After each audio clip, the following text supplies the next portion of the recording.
Hi, I'm Belinda Luscombe. I'm an editor-at-large at Time magazine. Chris Kyle's a former Navy SEAL.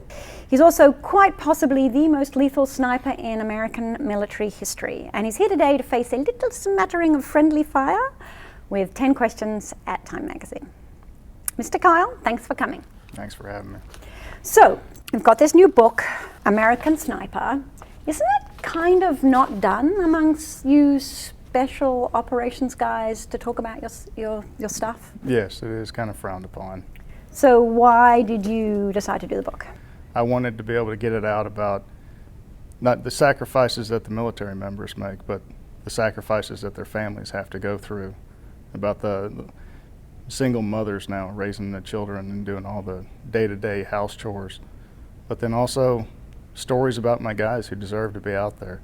They didn't get the Medal of Honor, so you don't know about them, but they died heroes, and people should know about them. I believe that number is 160, is the sort of number of confirmed sniper kills. Can you tell me explain what it is to have a confirmed sniper kill? Well, while you're on your sniper rifle, you take a shot and the guy goes down, and you have to have witnesses verify that he is dead.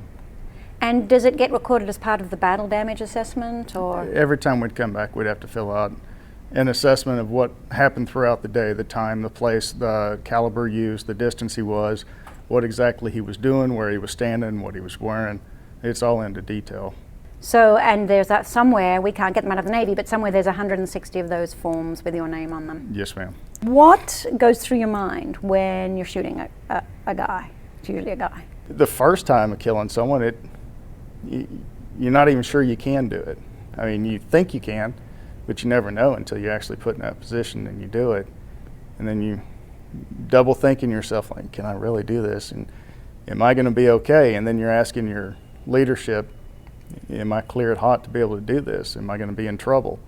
You know, this guy's really bad.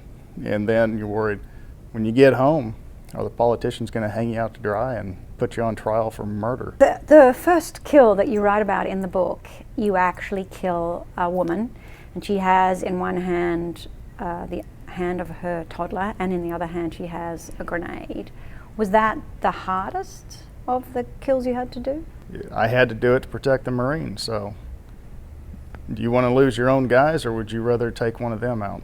Do you have two sets of kind of heads, in that you have your I'm back in America head and your I'm at war head? You're two different people. You turn it on and turn it off.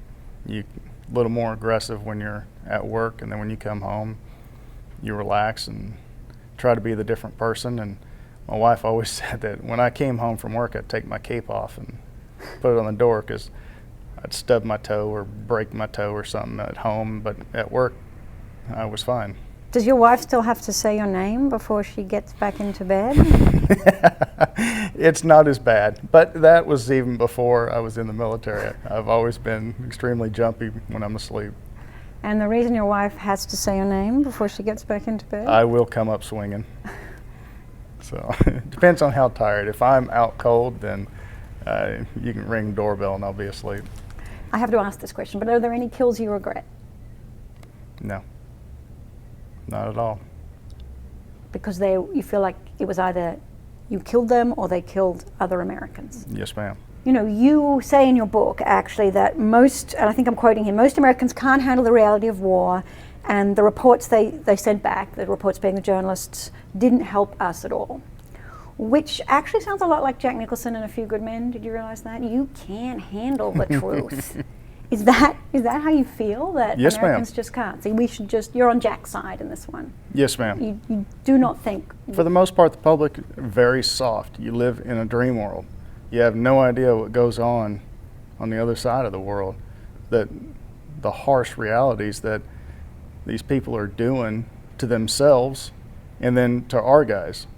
And there are certain things that need to be done to take care of them. Now, if people did start out with the impression before they had read your book that you were that a person who had killed upwards of 150 other people was a violent person, maybe a bloodthirsty person, I'm not sure that the book would free them of that feeling.